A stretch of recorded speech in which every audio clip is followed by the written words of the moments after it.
What's up, It Girls? It's your girl, Britney Shields, and welcome to the It Girl podcast. My It Girl co-host of the week is the best drag queen you've never heard of, Silverlake icon Tony Soto! Hello, I'm Silverlake icon Tony Soto. Hi, Britney Shields. How are you? I'm good. Thank you. I'm glad to be here. This is very nice. Yeah. Nice little setup. Are you enjoying it? I mean, yes, these are all a lot of faces. I don't all know them all. Yeah, I actually don't know all of them But either. are they? But they are It Girls. They are It Girls. They're from the Rolling Stones magazine. We had Zach Colonna design this, and so they're all from the magazine. Yeah. Yes, production. You have lighting. Well, you know, it's Britney Shields, so we always have production. And do you appreciate the face? Yes, you know, girl, I've stolen your. there. Yeah, I'm getting there. Now, if viewers remember from when I was on your podcast, I actually talked about making this podcast so that I would get better at makeup. Oh, that's what this is. Yes. Oh my goodness. Yeah, no, you're getting there, bitch. I'm getting there. Like, I love what you're doing. You're creating a fantasy. You're making it not look like your regular face. Yes. Like, you know, and well, this is your face. is this what I'm looking at? This is it's my best attempt at your face. Like obviously I'm. Shout out in the comments if you think that Britney Shields made it. If I made it, Is or this not. a hit or Is not? this a hit or not? Look, girl, you are pulling it out. I love that you're doing Thank drag. you. I think you're gonna get exhausted. Yeah. With is this a weekly? Yeah, weekly. So a weekly show. I know. I think at some point.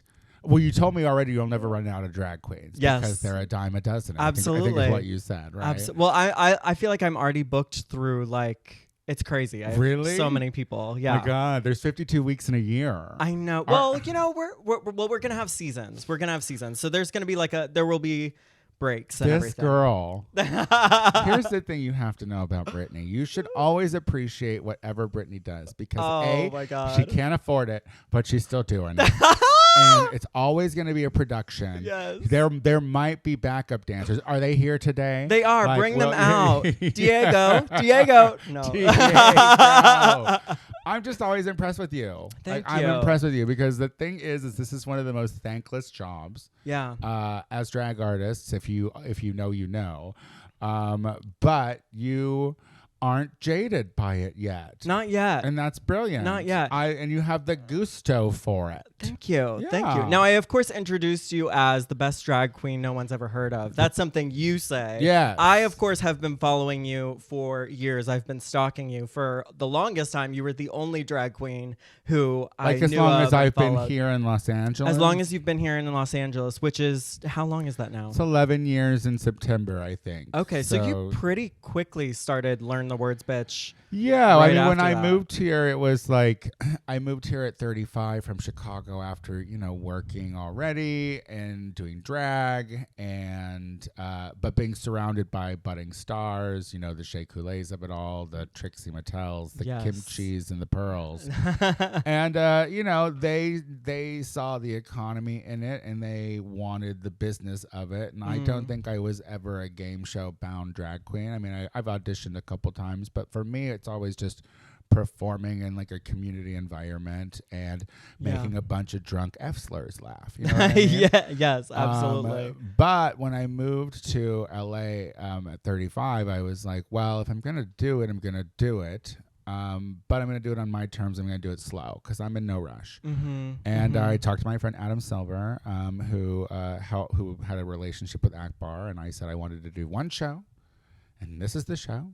Yeah. And now it's been 10 years of doing the show. Absolutely. So. And not for drag queens. I mean, I think that's what makes it sort of rare in LA is everybody sort of has like these competitions, the Henny Games, the Hunty Games. You know, there's lots of competitions for budding or aspiring drag queens. But your space is special because it's for anybody in just regular clothes to just hop up on stage. What was the reasoning behind that? Well, when Learn the Words, Bitch first started, it was fabulous. Like not anymore. But there was a different kind of faggotry at that point. Yeah. You know, it was a bunch of artists and they were coming out in regalia that was better than mine, you know, just to lip sync a number. And in the front of Akbar at that time. So it was cramped and it was crowded and it was gritty and it was raw.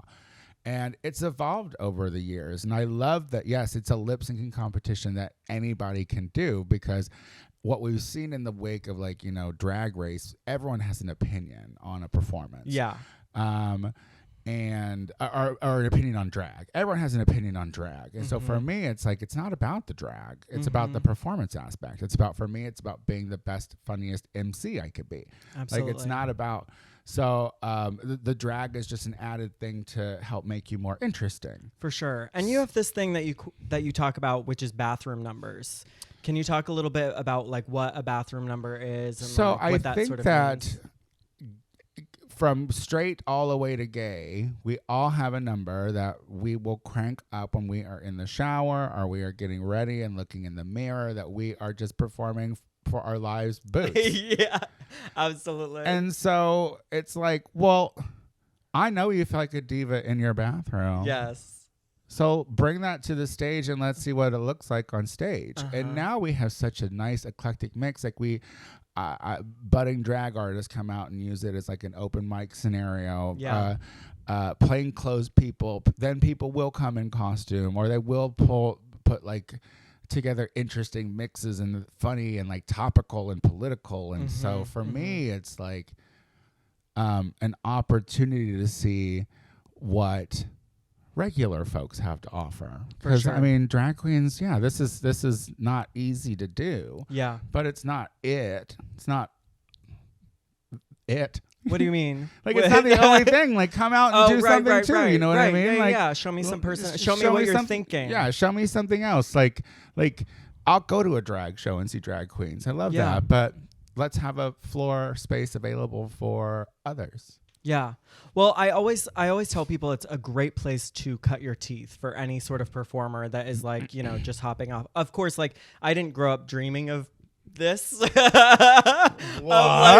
becoming a drag this queen. isn't a dream come true? My God. But it kind of developed. I mean, and that show is certainly where I developed my, I feel like, artistic voice and point of view. Yeah. Well, how long have you been coming to this show? Since 2018. So it's so you had like some nice time before the pandemic with it. So, absolutely. Like, yeah. Absolutely. I mean, that's where I fell in love with it. It was amazing then. Like, it was amazing then. And I feel like it's having its moment now. I mean, my God, you were just in New York. We are on a resurgence. Yeah. I think I was just talking about this because, yes, Learn the Words Bitch went to Brooklyn. We're celebrating our 10 year, and it was kind of like, let's do things that make it great. So we're gonna tour it to New York because we know there's an audience for it, and then we're gonna do the 10 year, and then on the 7th, and then on the 19th we're gonna do a dance party at Akbar as well. So Trump has been kind of good for Learn the Words, in a sense that I feel like queer people are demanding visibility, and it's only going to get harder because y'all, we're still in the first year. 6 months. First 6 months just ended. Yeah, I like to say first year. The 6 months will make me depressed, but it's like I think that queer people are ready to be seen and they want a platform. And Absolutely. So since January, Learn the Words Bitch here in LA has been, and a 10-year show is going to have ebbs and flows. There are going to be moments where you're going to have audiences that are lighter than others. But for the most part, for the 10 years that we've done it, it's been very well attended, and we've had amazing celebrity judges, and we have celebrities that make it one of their parties that they stop at whenever they're in town. Absolutely. So for me, it's exactly what it needed to be for me, you know? Yeah. And apparently other people have enjoyed it. Yeah, I mean, I was there a moment where you were like, oh, this is going to be a thing? Like, this is going to last for a long time? Or like, I still don't. I'm still shocked. I'm still shocked because it's the simplest idea. And I honestly think that it's the people that come to it, and it's me that makes the show as unique as it is, because I curate the vibe so that no one has any kind of reservation. Laugh at whatever. Like let's all just have a really good time on this Monday morning and at the beginning of the month, and then let the world kick the shit out of us, and then we'll come back and we'll regroup. Yeah. You know, absolutely. But like knowing that it was going to be a success, I just think it was like it just was from the beginning. Yeah, it was just always a busy show. Well, I think the way that you come out and start the show talking to the audience, speaking to whatever the moment is, I think is something really unique. And like something you talk about a lot is that there aren't a lot of talkers in LA. You just say there's talkers, there's twirlers. Are there any other subcategories? And why do you think that is? I just think that a lot of what drag is now is a look, like how you look, how you present, what you're portraying, what the fantasy is. And I love a twirler. A twirler is a girl who goes gig to gig. They're the hardest working bitches in the whole gig. They will go. That energy. And I don't even know what they make. I don't know what a twirler makes. I know that whenever I do twirl, I'm kind of like, oh. So if I look at it and I'm like, oh, that's not really great pay, I can't imagine. So, you see these twirlers going from club to club to club to club to show to show to show, contest to contest to contest. And for me, it's like, blah. But then we have the talkers, which are, the ones who can carry the show and keep it running and keep it going and make sure that the audience is laughing and keep them on the side of the show. Because in LA especially, you have a choice to go see drag anywhere or go see, but if you're a good MC and you can keep people from the beginning until the end and not fucking make the show forever long. Yeah. Respect our time. That's what I love about your shows too, is it's just like you're in and you're out, and it's like, well, because I want to get out. I want to get because you want to go home. Well, not home necessarily. I just want to get out of drag because what I think that one of this is a uniform for me. This is not, it is not comfortable. It is not, no matter how flawless I make it, it hurts your fucking body. And so for me, this is a uniform. This is a personality that I put on. I don't think that I create any kind of a bizarre character outside of who I am. I think it's just heightened, So the moment she's off stage and the check is in her hand, pardon me, I live very close to here. I'm going to go home. Yeah. Goodbye. I'm going home. I have my bag full of money. Yeah. And it's time to go home. It's time to go home. Now, you are also obviously known as Silverlake Icon as well. God, is that a moniker you gave yourself? It isn't. It isn't. Or how did that come about? It was written in a press release. It was. So I have been working with Akbar for many years. Prior to, I was doing a lot more stuff with them, and it was when that show Feud came out. Yes. About Joan Crawford and Betty Davis. Yes. And Mama in that Whatever Happened to Baby Jane movie. Yeah. So they were doing like a premiere release event, and I have sometimes done Joan Crawford in the past. I could see that. And so I did my version of it, and I did this event. And in the event, when they were advertising it, they advertised me as Silverlake icon Tony Soto, and I was like, "Well, that just sounds lovely." Yeah. So I just kept it. That's amazing. And truthfully, I don't know any other drag queens that are representing Silverlake. No. And and now that I'm at 33 taps in Silverlake, and right. You're getting around. Yeah, and Akbar, I'm like, yeah, I am. Yeah. The Silverlake icon. And you're everywhere now. I mean, you're downtown. You dabble in WaHo. I know it's not your favorite, but I've been to WaHo. You've been to WaHo. I've been. Yeah. Absolutely. Battle Babies was a show that I did at Precinct years ago, and then I brought it back to WeHo, and I am proud of the impact that it made. Absolutely. It was not an enjoyable process for me, only because the reason I don't do drag shows.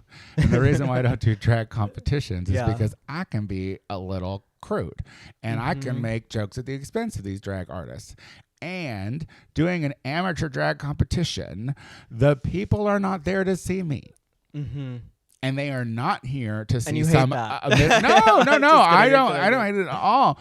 But when I read you, when you're on stage and your friends are like, "What is this cross-dresser talking about?" Yes, I am here to see my fabulous drag queen friend, who's amazing. Isn't all that great yet? It's a baby competition.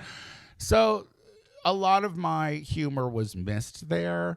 Yeah, and I never really got my audience in WoHo at that show. I mean, I had a ton of support from my sisters, from other drag artists. For sure. You know, like they would always come that would come. You know, Shea Couleé gave me my first $1. Yeah, in that competition, which is like, I mean, that for me was like, I mean, talk about a milestone. And like you know, Selena Estides and Marta Beach, and like you know, all the girls, Karen, like all the girls would like come and support. And for me, that's Amber Crane, like all the gals. So that meant a lot. But what would have been better is if I was not hosting an amateur show and I could like, I guess, be better represented. But that's on me. That was my bad. It wasn't about me. It was about the baby artists. Absolutely. And I felt fine about every joke I made. And you should. And you should. What is it that you love about, like, because obviously we've talked about Learn the Words, Bitch being people in plain clothes, Battle Babies being amateur. Like, what is it that most people are hosting things to be like, this is the cream of the crop, who's going to go on to Drag Race. What is it that you love about these like beginning stages that people are at? Like before they start? I like being to like see. A baby, being crunchy, being like, you know, brick-faced. I like to see. Well, you know, that's not you. I don't know who she's talking about. Look at some of my faces. Look at some of my faces from back then. I feel like what I like is progress. I like evolution. I like to see it. Like, I have no problem telling someone, once you find your face, you'll be fabulous. Because the thing is that's very important. And people, the thing about drag and the thing about you and your friends, once you decide on Halloween that you're going to do drag, I'm going to be a drag queen on Halloween, I'm going to do it. Your friends are going to tell you that you are eating, girl. You're eating. You're the most beautiful thing ever. And you're going to buy it. And it's a lie. And it's a lie. And it's a lie. And the thing is like, if you are serious about getting into this, you'll take the critique that your face isn't done yet and you'll get better. And the thing is there's been a lot of drag queens since I've moved here to LA that I have watched start who don't do it anymore. They're done. They've stopped. And then I see the girls who are still fucking plugging. And my thing is like, I like to get them before they get any kind of success, because then I can be like, oh yeah, I was right. Like in my head, I saw it. Like I saw it. You know, I've always been success adjacent. You know, fame adjacent. So it's always happening around me. So never to me, but around me. But around you. Well, I mean, you gave so many of us our start, and so many of my sisters are. Well, I don't have a retirement plan, so I will be doing, you know, GoFundMes in my 80s. Sure. And remember, we'll be having fundraisers. You know, you sure will. The moment I'm in a rascal, we're doing something. Absolutely. When the next shoulder pops out. I'll never be in a sling again. Oh, God, please. No, terrible. All right, so now I have so many questions I want to ask you, but we do have to carry on with the show. Of course. We are going to get to our It Girls of the Week. So this is somebody who is trending in the news that everybody is talking about. And on the count of 3, we're going to guess who we think the It Girl of the Week is. So I'm going to say mine and you're going to say yours, and we're going to see if it matches. Yes. So I'm going to say 3, 2, 1, and then we're going to say it. Okay, cool. Okay, ready? 3, 2, 1. TS Big Ugly Madison. Bill. Oh, who? TS Madison. The Big Ugly Bill that just passed. Yeah, I know. Oh wow, I didn't know. I thought we were being. Were not. I thought we were being pop culture. I know. Well, I didn't know. Yeah, that big beautiful bill. You all pay for that. I know. Well, I didn't want to give it away. And good luck. When I was talking about your shoulder, I was like, well, LOL. Now we're all going to lose our health insurance. And well, I mean, TS Madison is trans and they hate them too. So, we kind of go together. Are you talking about TS Madison when she was on NeNe's podcast? Yeah. Well, I'm just talking about in general, like, because past the podcast, I just think she's one of the classiest dames to ever come around. Absolutely. And she started in hardcore porn. And I didn't know that. I didn't know that. Wow. T.S. Madison has been fucking men on film with that big old dick for a long time. And she made her way, and now she's commercial success, and she went on NeNe Leakes fucking, I don't know, what is it on a thing? I have no idea. But I saw this same clip. But basically, NeNe was just, in my opinion, saying that she thinks that T.S. Madison is a man. In my opinion, that's what it came off like. And I think that post that moment, she has been doing press, she's been asked about it, and she's been handling it with such grace. She's not coming out and reading NeNe the way that she broke that conversation down was so understandable, of just being like, do I believe NeNe thinks I'm a man? Yes. Did she use my right pronouns? Yes. Do I think she respects me as a person? I don't know. Yeah. I don't know if she does or not. She was very polite to me. She was very nice to me. She's always just going to see her as anyone who has sex with her as a gay guy. And that's the thing. And so this is all on her. And what I just love. On that's TS Madison? Well, NeNe's, that was the whole crux of the conversation. Okay, I didn't actually listen to whether or not, I guess, like, NeNe was like, well, I wouldn't fuck a guy who has sex with you. Because he's obviously gay, right? Right. Like, in that context. Okay. And she's like, and it's just a messy situation. And she was like, you live in Atlanta. TS was like, you live in Atlanta. There's no way that you haven't had sex with a guy. A trans woman. Yeah. That was my favorite part of that whole thing. Yeah. You live in Atlanta. Yeah. You live in Atlanta. You live in Atlanta. It just goes to the idea of, are men who have sex with trans women still considered straight men? It's such a masculinity thing. It's always going to buy into that. And the thing is like, TS could have taken that as a slight, and she could, and that bitch can read, you know what I mean? Absolutely. But she is such a success, and she has made such a name for herself on her transness, on her unapologetic transness, and she's not going to let someone who was on a reality show and got lucky because she was picked to be on that show, to take her down, and make her less of a woman. So Absolutely. For me, T.S. Madison is like, well, and she should replace Ross Matthews. Oh. Do they alternate? I think they alternate, don't they? Or no? Do they need to? Oh my God. So the big beautiful bill though. Yeah. Good luck. Well, what I did want to say about the way that trans people are being attacked right now, I do sort of believe in. Have you ever read Eckhart Tolle? The book? He's like an author. First of all, don't come at me and ask me if I've ever read a book. Okay. Is it on Audible? It is. Not Audible. Hoopla. Sorry. But basically, he has not Bezos. Hoopla. Oh, that's an alternative, so we don't have to go through Amazon? Yeah, you don't have to go through Amazon. Okay. You can get them free. Yeah. Okay. Well, anyways, don't worry, we're going to talk about it. Okay. So what I was going to say about Eckhart Tolle is that he has this sort of theory that like anything you give attention to gets more attention. So the way I feel like people are coming for trans people, it's terrible, it's awful, but then they are also rising to the occasion, rising to this platform and being listened to. We're all now hearing what T.S. Madison has to say. Yeah.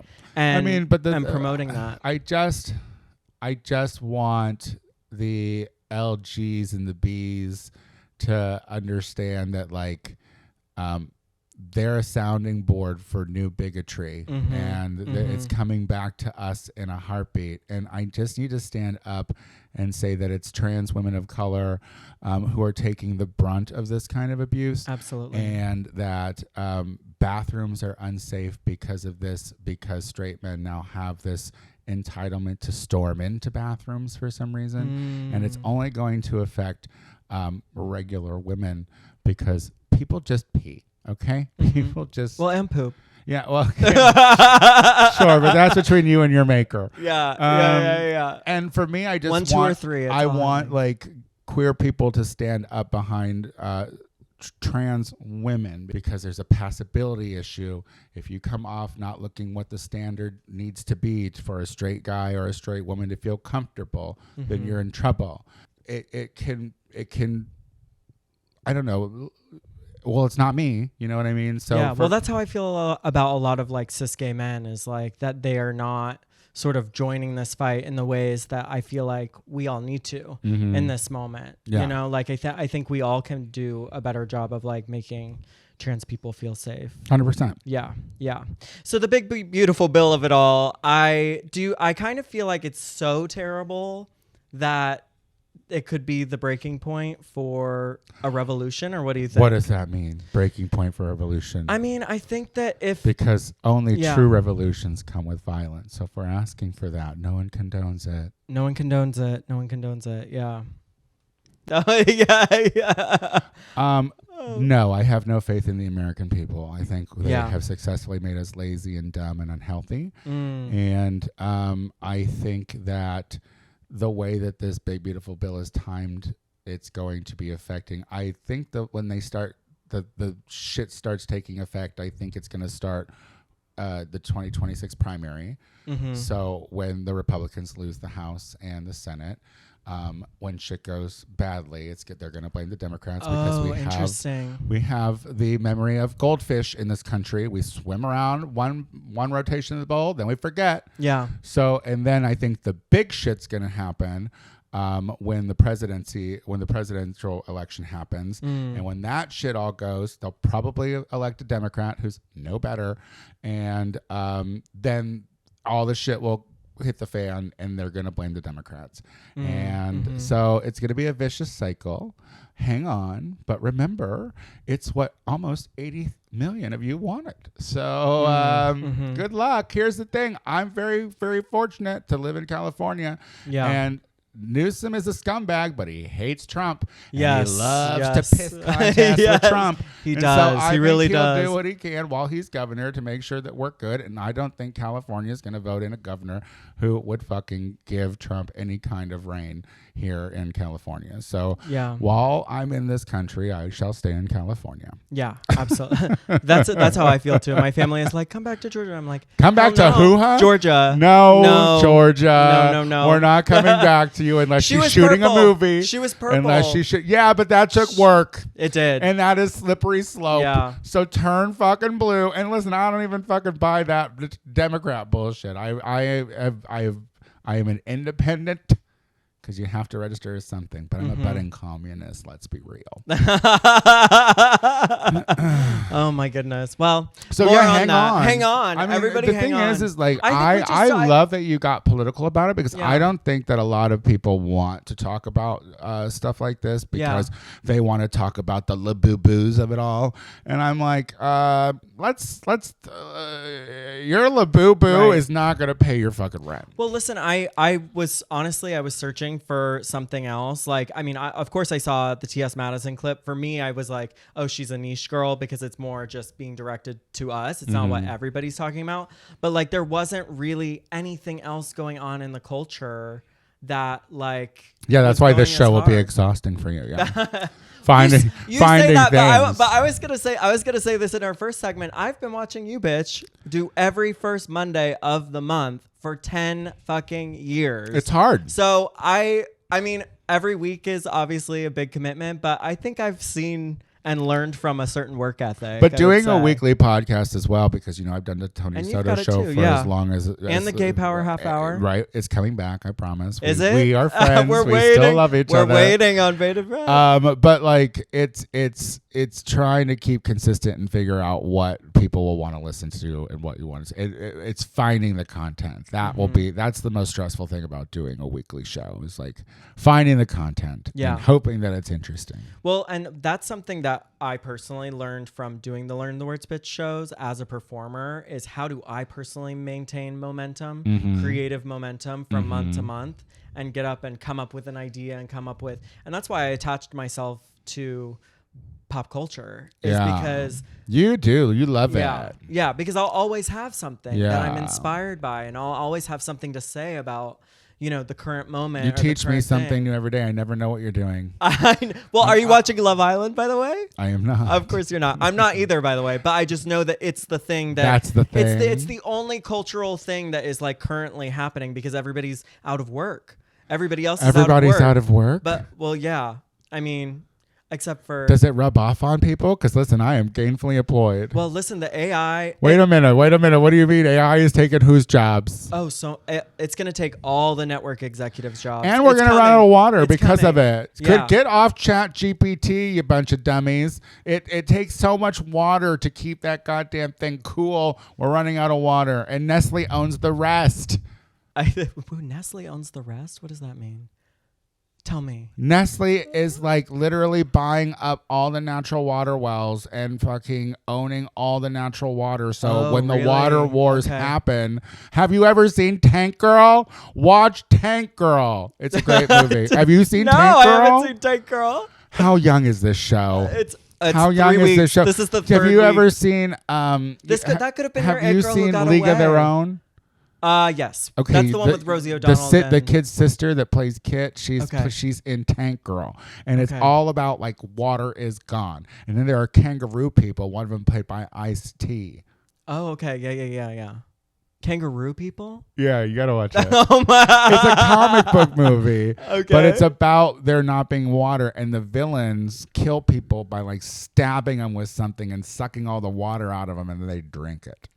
Oh my God! The water wars are coming, y'all, and Nestle's at the helm. So, well, what I was gonna say too is that they are predicting a huge layoff of many jobs that AI can kind of do, and actually professions like this where it's in person or it's about the human experience, we're actually gonna be more okay. Okay. And we've already got a leg up because we're doing it. We're exercising that muscle. Imagine working a desk job for like 40 years and then suddenly it's like, oh no, you have to be a performer in order to make money. And don't. Pick something else. That's going to be a waiter. Crazy. Yeah, a waiter, you'll be fine. Yeah. AI can't take that either. Well, they do have those sushi things. Oh, you're right. Just get it on the conveyor belts. You're right. I'm always thinking like, which jobs can AI not touch, Because then I also saw on TikTok, we're kind of getting into our niche girls, but I saw a drag queen podcast of AI, like you and me, as if we were AI, talking about Drag Race. Oh. And it wasn't IMHO? It wasn't No, it was AI. Oh. It was like Trust me, I've been on their show. They're AI. Yeah. They're not real. They're not tangible. Well, with that, let's get to our niche girls. So okay. These are the girls who are trending specifically for us in our stories that might not be trending for everybody else. Okay. Do you want me to go first? Are we doing 1, 2, 3? No. Because ours are different. Got it. Like your algorithm is going to be completely different from mine. You know what I mean? Okay. So let's hear. Do you want to hear mine? Sure. Okay. So mine is The Comeback is Coming Back. Oh, with yes, Lisa that's Kudrow. right. It is a gay cult following series. I've actually kind of realized that I feel like some of my drag persona is Valerie Cherish, the main. Yeah. Because people are often confused by the Britney of it all because they think they're going to get Derek Barry, but they're actually going to get... Is that what they think? That's what people kind of like expect. That's kind of what people think. people walk in and they're like, wait a minute. You're not Derek Barry. Exactly. They want Derek Barry. They want like they She's want fabulous. She is fabulous. I love me some Derek Barry. Absolutely. Yeah. So anyways, I feel like I'm a mix of Valerie Cherish and Britney Spears. So I'm like literally I thought the second season was... Wait, and like how many... This is the third. This is going to be the third. Final. And she takes like what, 4 years in between each season? 10 years in between It's like literally 10 years between. And I thought the second season was the end. So I'm like, this is like a very welcome surprise. And that's on what streaming channel? HBO. Do you have that one? I don't. You I don't have any. You don't have any? No, I don't support. Okay, so what do you watch? Like, or what's the media that you consume? You're on TikTok. I'm on the TikTok. You're on Instagram. Ish. So I do have Sling. Sling, okay. But because it's as close to cable, but not cable, I guess. I don't know. I should just go back to cable. No, I don't have any of the streaming services. Once they were like, oh, you can't share your passwords, I was like, you don't do that good. Babe, like, your stuff's not that great. You can share your passwords. Either way. They didn't really. They cracked down on it, but either way, their stuff's not that great to be flexing like that. You know what I mean? I'm like, I've seen what you do, Netflix. I watch Cheers on you, okay? Like, you're not that great. You know? And then all these other ones, like the HBOs and the Showtimes of it all. Fuck you. I used to watch you through scrambled things because you'd come in once in a while. You're probably too young for this. Scrambled things? Back in my day. Tell me. Back in my day, Showtime and HBO, you would, if you were too poor to afford it, because you'd get basic cable. That's what we had. You would get preview weekends of the premium channels. Okay. So like you'd get Disney Channel. That's why I'm a Nickelodeon girl. Fucking Disney was niche because you had to be rich to have Disney. I'm not a Disney girl. Yeah. But like, so you would get like these weekends and you'd watch all the shit that HBO and all these things have to do. But then when the preview was over, it would be a scrambled screen. Okay. But you would still watch. You know what I mean? They would intentionally scramble the screen so that you couldn't continue watching. Yeah. Oh my god. Yeah. That is so sadistic. And Cinemax but you'd hear like, the audio? You still hear the audio? And Cinemax used to show like, softcore porn. So sometimes you'd be watching it at night, you'd get a nipple every once in a while. It's sent to you, girl. We struggled in the 80s and 90s. Oh my god. Yeah. You don't even know. You had internet your whole life. I know. My whole shut life. Your mouth. Absolutely. You don't even know how it is. So you've never seen The Comeback? You've never watched The Comeback? And I don't know that I've ever seen a full episode. Okay, but I've seen it in clips. This is blowing my mind. How did you watch? Because I know they made you watch Salt Lake City. Real Housewives of Salt Lake City. Yeah. Well, that's on Sling. Well, that's a really good segue into my niche. Oh, okay. Let's hear it. Because it was this bitch's fault that I watched. The Salt Lake City of Utah. But Shea Couleé is my niche girl. Oh. Because she's becoming less niche now. She is now in the MCU. Yes. She's in the show called on Disney Channel called Iron Heart, which is a sub character from Black Panther. Okay. And is it about her? It's not about Shea. About her? No, it's not about Shea, but she's one of the side characters. Somebody else. Okay. And she's fabulous. And I just think that more people are coming to know her now, and that gives me pride because I love her so much. But she's the one who got me.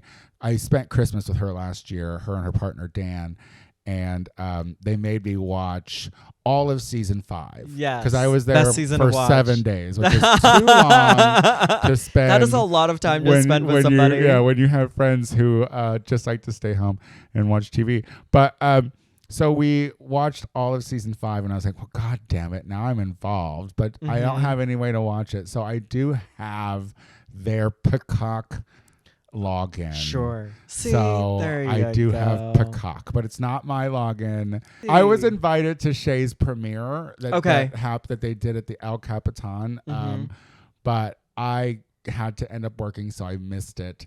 Yeah. But I ran to the Roosevelt Hotel afterwards to congratulate her and saw her real quick, and she was fabulous. That's so awesome. Well, I love that you and Shea have stayed friends for so long. Well, it's because we've known each other before she was a drag artist. I watched her become it. We used to she was just a poor bitch who would come over and eat pizza and watch Law and Order SVU. Yeah. And she was a fan of me first. I'll bet you still hold her to that too. Every day. I had a YouTube show. And what was the show? It was called Knee Deep in a Bottle. Okay. It was my That's where the problem started. And we would get very drunk, and then we would answer advice questions. It's not there any longer. I sponged it. But oh my God. I saw a young Shea Couleé walk into a gay bar, and she was like, are you Tony Soto? And I was like, yes. And she's like, I like your YouTube show. And I was like, oh, okay. So ever since then we were friends, and then like, I don't know, a year later she's like, I'm gonna be a cross-dresser. Yeah. But like, I mean, I've been in LA for a long time. I've had friends become famous. I mean, fame is something that is very, I mean, we all talk about fame and that sort of thing, but it is something that is huge and can be a conflict in relationships. But you guys have been able to like Yeah, no, I saw her pour. I fed her, bitch. Yeah. Like, I fed her. You know what I mean? Absolutely. Like I've always had her back. I knew she was going to be a success. I knew the moment she started auditioning that at some point it was going to happen for her. Yeah. I didn't think she was going to win her season, and I was right. Oh my God. Should she have? Yes. Oh my, yes. Should she have? Did we get gooped by a girl who was bald the whole season and then wore a dry ass wig on the finale and all of a sudden pulled flowers out of it, and that was a goop? Please, that's fucking crazy. Shea Couleé was stellar the whole season. However, I digress. You digress. I always knew she was bound for it, and she is the type of girl who will always have loyalty. Yeah, absolutely. I always feel like, this city and this industry is hard enough. Like, anytime something happens for one of my friends, I'm so happy for them. I mean, we were talking about Tonatia, who's judging for Learn the Words Bitch on Monday. I was in a music video with him like a long time ago, where we were both just like, very new, very young, like little performers. And like to see him now starring with J-Lo is like, it's so insane, but I'm so happy for him. It's crazy. When he's number one on the call sheet, that's impressive. Yeah. That's, that. And I had nothing to do with it, but seeing him grow, it gives me immense pride to see it, Absolutely. Plus, gets more eyes on my show. Yeah.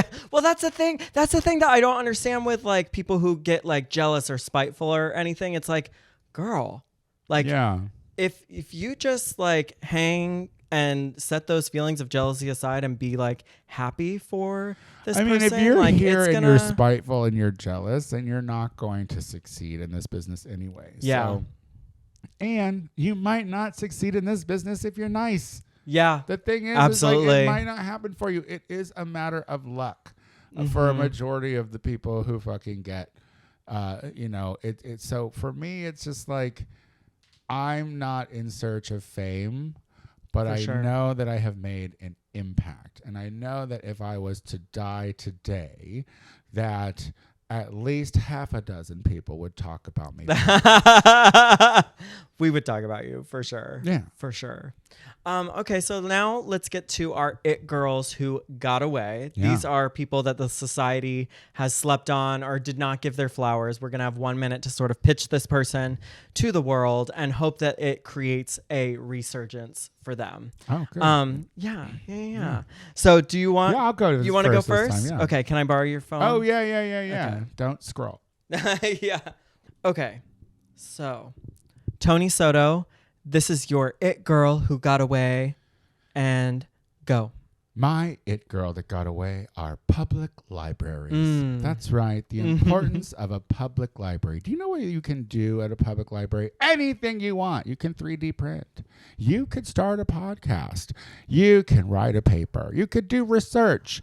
You can have, get COVID tests for free. What? Like, they truly are a very important part of society today. Plus, you get all kinds of free shit like Hoopla and Canopy, which are movie and book and audiobook streaming services that you can get for free if you have a library card. So you don't have to support Bezos and his newest plastic wife that he's going to be gallivanting around 15 seconds.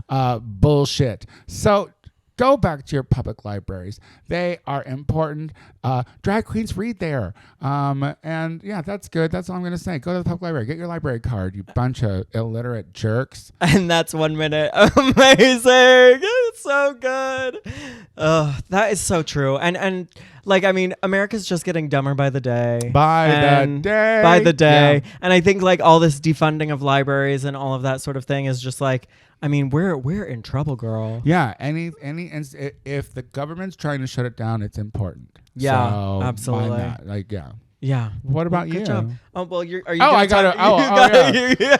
Well, you gotta time me. Can't believe I have to work. I know. I'm making you work. Oh wait, let me try to remember what mine is. Okay. Are you ready? I'm ready. Okay, 1, 2, 3, go. My it girl who got away is unlimited Google storage. What in the recession economy is going on when You have Google asking me for $3 a month to store anything over 15 gigabytes. And they're going to give me 3 days to go from 25 gigabytes to 15. No, ma'am. But they absolutely got me. I have to pay this fucking $3 because I'm not going to go all the way back in my emails and delete emails from my college boyfriend. I do not want to revisit them, but I also do not want to delete them. Okay? And you're telling me that the Google CEOs are too poor and too strapped for cash that they need $3 from my broke ass piggy bank so that they can go and live the Jeff Bezos life and try and have a $50 million wedding of their own? No, ma'am. What are we doing? What are we doing? If I had any faith in our government, I would say we need to mandate that this is a public service. And that's time. That's it. Google. Yes. Well, look out, Google. She's mad about that $3. I'm so mad about it that they give us a week. Do I pay Google $3? Maybe. I mean, they literally announced it last week that my email is 25 gigs. Like, that's how much I have in there. And they were suddenly like, oh, no, if you want to keep all of this, they were like, you're not going to receive emails, by the way. In 3 days, you're not going to receive emails unless you pay us $3. What's happening? I have not been paying attention. They are holding us hostage. It's just another way for them to gatekeep wealth and success and bring on the revolution. That's what I'm saying. I think it's going to be something like the Boston Tea Party where we just don't pay taxes. I mean, if billionaires are not going to pay taxes, I don't think we should either. You know what I mean? No, I'm not paying taxes. Yeah. Yeah. You heard it first. Tony Soto, leader of our revolution, is not paying taxes, mamas. Okay? So we should not be paying taxes either. I really think that's what it's going to be. I think that we're going to have to be okay, if you're not paying taxes, neither are we.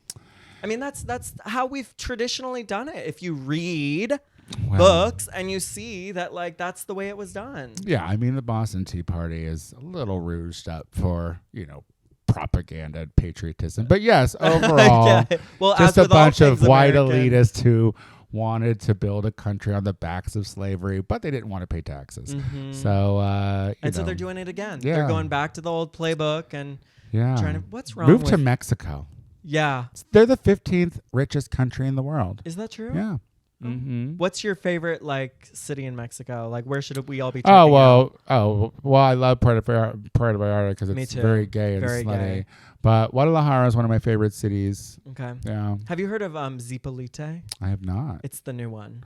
It's the what, the new gay one? The new gay one. I don't have any interest in new gays. There's a rock where everybody goes and fucks or something. Gays.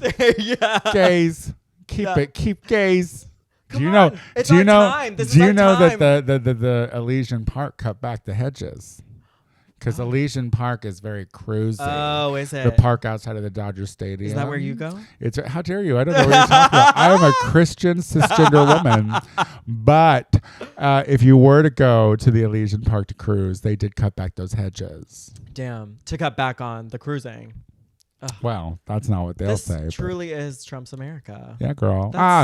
The gays will always find an outdoor venue to fuck. You know what I mean? That's the thing. I never doubted gays and their creativity to get their dick sucked. Yes. And I know. We keep finding ways. Or to just put it in a random butt. Oh my God. Well, Tony, thank you so much for coming on to the podcast. Did you have fun? Yeah, I had fun. Yeah? I'm doing okay? I think so. Okay, great. Yeah, I'll watch this one. I want to aspire to, I want to be a talker as well. Good. And to follow into that. That's right. And you're out there. You be hosting. Yeah. Well, and I want to, I know we talked a little bit about pop culture versus political, but, I do think that sometimes we just have to speak to the moment. Yeah. You know what I mean? Of whatever that moment is. Yeah, be in it. Gotta be in it. And then when you don't want to be in it, just go home. Yeah. So Tony, where can we find you? Where are you online? Well, the cross-dressing stuff you can find on Instagram at Tony Soto Productions. You're not necessarily DMing me if you DM that. Okay. But if you want to see me, I'm the Tony Soto Show on Instagram and TikTok and Twitch. So give a gal a follow. I love it. I love it. And I'm so excited for the 10-year. Well, so this is going to release. This is going to release on the 10-year show on Monday. Monday, July 7th is Learn the Words, Bitch at Akbar. Sign up with Maxwellina Esposito at 8:30. The show is at 9. Our guest judges are Pheromone and Tona Tiu. Yeah. So if you're around tonight, come on out. Oh, that's right. And then we also have the dance party on July 19th. Yeah. Absolutely. Yeah. Tony, it is such a joy to follow you. Thank you. Thank you for having me. I wish you all the luck with what you. we're doing here. This is great. Thank you. We'll see. We'll see how it goes. We'll see if I can keep it up. We'll see if I can keep it up. And in the comments, let us know if there are any it girls that we missed, anyone that you would have talked about. Let us know. Who did we not talk about that we need to talk more shit about? All right. We'll see you next week.